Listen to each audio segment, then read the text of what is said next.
Justice Javed Iqbal نے ایک کتاب لکھی جس کا نام ہے اپنا گریباں چاک.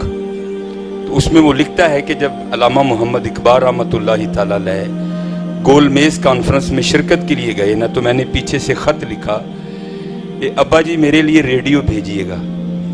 تو جاوید اقبال اس میں لکھتا ہے کہ علامہ محمد اقبال رحمۃ اللہ تعالیٰ نے ریڈیو تو نہیں بھیجا، بلکہ آپ نے اشعار لکھ کے بھیج دیے. اور وہ شعر کیا تھے؟ دیار عشق میں اپنا مقام پیدا کر، نیا زمانہ نئے صبح و شام پیدا کر. اور جاوید اقبال ریڈیو دا کی کرنا ہی، ایک باری ڈگا تے ٹوٹ جائے گا. جو تیرے اندر عشق مصطفیٰ کا ریڈیو لگا ہے اسے کیوں نہیں آن کرتا؟ اور پھر اس کے بعد بڑا خوبصورت مصرع، میرے سیدی اکثر اس کو پڑھا بھی کرتے تھے. گر خدا دل فطرت شناس دے تجھ کو، گر خدا دل فطرت شناس دے تجھ کو، سکوت لالا و گل سے کلام پیدا کر. جن لوگوں کو اللہ جل شانہ نے دل فطرت شناس دے رکھا ہے وہ بخوبی جانتے ہیں کہ کون کون سی چیز کس کس انداز میں ذکر مصطفیٰ علیہ السلام کرتی. تو آپ فرمایا کرتے تھے جب سرور عالم کی نعتیں گلشن میں انادل پڑھتے ہیں، ارے پھولوں کی بات تو رہنے دو سب خار ہرے ہو جاتے ہیں. جب بلبل حضور کی نعتیں پڑھتے ہیں نا تو حکیم صاحب فرمایا کرتے تھے پھولوں پر تو بہار آتی سو آتی ہے، ساتھ کانٹے بھی جھوم اٹھتے ہیں. اور الحمدللہ یہاں کانٹے نہیں بیٹھے، یہاں سارے کے سارے حضور کے امتی بیٹھے ہیں. اس لیے جب بھی محفلوں میں جایا کرو یار، اپنے بیٹھنے کا ثبوت دیا کرو. لازم نہیں کہ نقیب محفل ہی آپ سے ترلے ڈال ڈال کر آپ سے درود پڑھائے گا، نہیں، ہمارا آنے کا مقصد ہی درود پڑھنا ہے. اور ایک روایت بھی آپ کے سامنے پیش کرتا ہوں. تفاسیر میں لکھا ہے کہ جب اللہ جل شانہ نے کن کہہ کر یہ سب کچھ تخلیق کر دیا، اور جو ہو گیا ہے، جو ہو رہا ہے اور جو ہوگا وہ سارا لوح محفوظ پر لکھا پڑا ہے. تو کچھ اللہ کے ایسے مقرب فرشتے تھے جن کی نظر لوح محفوظ پر رہا کرتی تھی. تو مفسرین لکھتے ہیں کہ وہاں فرشتوں نے بڑا کچھ پڑھا، لیکن دو قوانین پڑھے. پہلا کیا تھا کہ میرے محبوب کریم علیہ السلام دنیا میں جلوہ گر ہوں گے، پھر وہ پردہ کر لیں گے، رخ انور کو چھپا لیں گے، آپ کا مدار بنے گا. تو کیا ہوگا؟ 70,000 فرشتے صبح اور 70,000 فرشتے شام کو بارگاہ مصطفیٰ علیہ السلام میں سلام پیش کرنے آئیں گے. اور جو فرشتہ ایک بار آئے گا اس کو دوبارہ یہ موقع نہیں دیا جائے گا. دوسرا قانون یہ لکھا تھا کہ ہم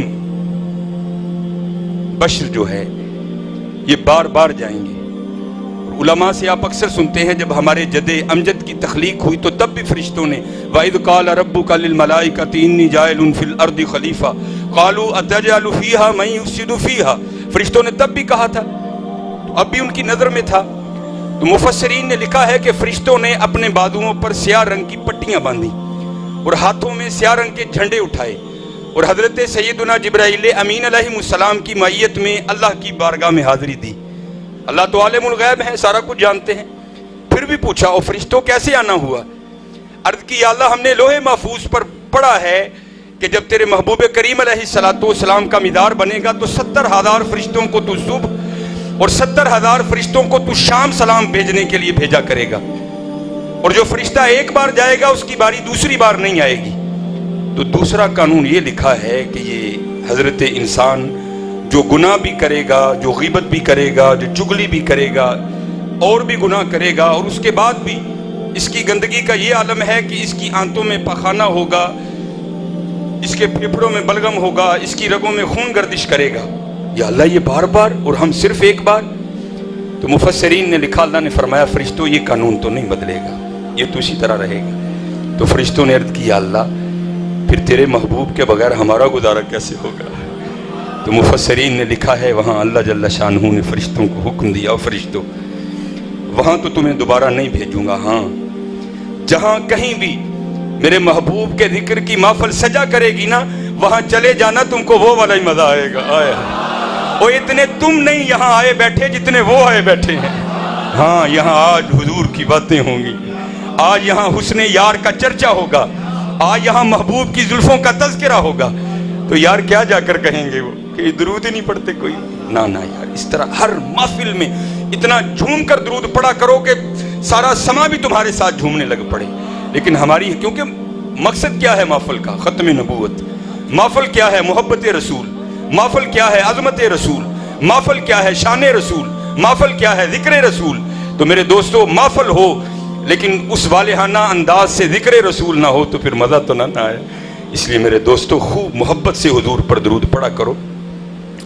اس دن آپ کو پتہ ہے تھوڑے دن بیتے ہیں، ہماری مسجد میں عالم اسلام کے عظیم مبلغ پیرزادہ رضا ثاقب مصطفی مدد ذلہ العالی تشریف لائے اور میرے سیدی پیر طریقت رہبر شریعت حضرت علامہ مولانا ڈاکٹر محمد مصباح الحق خادمی مدد ذلہ العالی بیٹھے ہیں.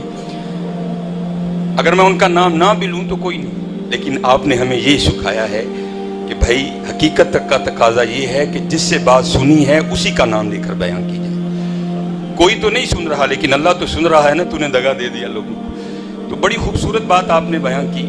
آپ فرمانے لگے کہ یار وہاں بھی درود پر بات چل نکلی. تو آپ کہتے ہیں کہ یار ہمارے جسم پر اتنے بال نہیں. اگر کسی کو کہا جائے نا کہ اپنے بالوں کی گنتی کرو، انتہائی کٹھن مرحلہ ہے، شاید کو کامیاب ہو بھی جائے لیکن بڑے کٹھن مرحلہ ہے. تو آپ فرماتے ہیں کہ ہمارے جسم پر اتنے بال نہیں ہیں جتنے ہم پر مصطفیٰ کریم کے احسانات ہیں. بھلا حکم تو یہ ہے کہ حضور کی محبت میں درود پڑھا جائے. کوئی اللہ کے بندو اگر محبت میں نہیں پڑھا جاتا تو حضور کے احسانات کو یاد رکھ کے درود پڑھا کرو.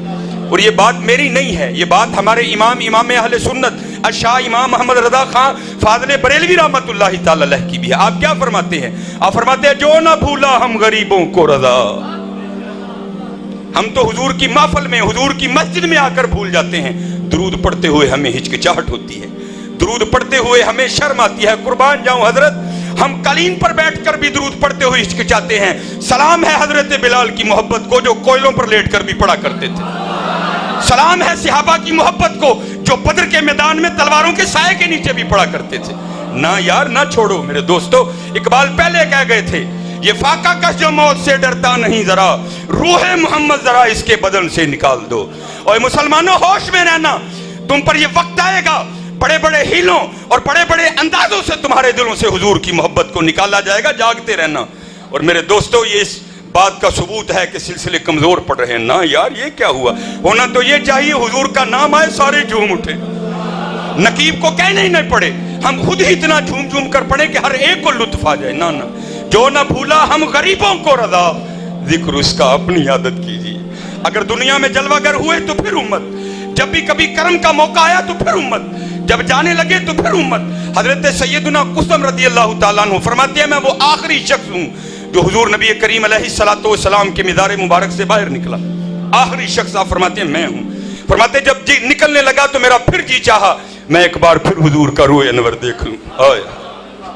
فرماتے میں پھر قبر میں لوٹا، کپڑا ہٹا کر حضور کے روح انور کی زیارت کی تو کیا دیکھتا ہوں، اپنے مزار مبارک میں آرام فرماتے ہوئے لبھائے مبارکہ میں جنبش ہے. فرماتے میں گھبرا گیا، مصطفیٰ کریم اپنے مزار مبارک میں آرام فرماتے ہوئے کیا کہہ رہے ہیں. فرمایا جب کان حضور کے لبوں کے قریب کیا تو حضور وہاں اپنے مزار میں آرام کرتے ہوئے کہہ رہے تھے ربی حبلی امتی، جو نہ بھولا ہم غریبوں کو رضا، ذکر اس کا اپنی عادت کیجیے. میرے دوستو خالی محفلوں میں نہیں بلکہ اپنا وتیرہ بنا لو کہ اٹھتے بیٹھتے جاگتے سوتے حضور نبی کریم علیہ الصلوۃ والسلام پر درود پڑھا کرو. اور دیکھو تو صحیح عظمت ذکر مصطفیٰ ہے کیا. ہم پتہ نہیں کہاں کہاں جاتے ہیں. اب بابا جی کو دعاتے کرو ذرا رحمت ہو جائے. اور میاں محمد بخش رحمت اللہ تعالی کا مصرع بھی ہے. آپ کیا فرماتے ہیں؟ رحمت دا دریا الہی ہر دم وگدا تیرا. علماء بیٹھے ہیں، وہ دریا نہیں ہے، دریا وہ ہے جس کا کنارہ نظر آئے. اللہ کی رحمت کی نہ کسی نے ابتدا دیکھی نہ کسی نے انتہا دیکھی. ہاں میاں صاحب نے کہہ دیا دریا. آپ فرماتے ہیں رحمت دا دریا الہی ہر دم وگدا تیرا، جے ایک قطرہ بخشے مینوں کام بن جاندا میرا. ایک ہے عالم، علماء بیٹھے ہیں، اس میں فاعل کا صیغہ ہے، اسی کے وزن پر ہے عارف. عالم جاننے والا، عارف پہچاننے والا. پہچاننے والے تھے، پتا تھا اگر اللہ کے دریا رحمت میں سے قطرہ مل گیا تو محمد بخش کے قیامت تک آنے والی نسلیں بھی پار ہو جائیں گی. قربان جاؤں وہاں ایک قطرہ مانگا جا رہا ہے.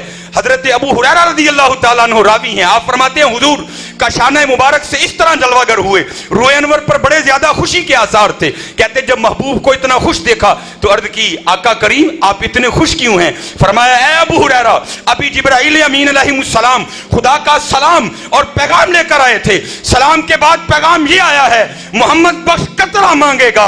اے میرے محبوب جو آپ کی ذات پر ایک بار درود پڑے گا میں 10 رحمتیں دوں گا. کہاں قطرہ کہاں 10 رحمتیں حضرت. اس کے 10 درجات بلند کر دیے جائیں گے, اس کے نامہ اعمال میں سے 10 گناہوں کو کاٹ دیا جائے گا, اور اس کے نامہ اعمال میں 10 نیکیاں لکھی جائیں گی. میرے دوستو, آج ہمارا قلبی اور روحانی رشتہ حضور نبی کریم علیہ الصلوۃ والسلام سے کمزور پڑتا جا رہا ہے.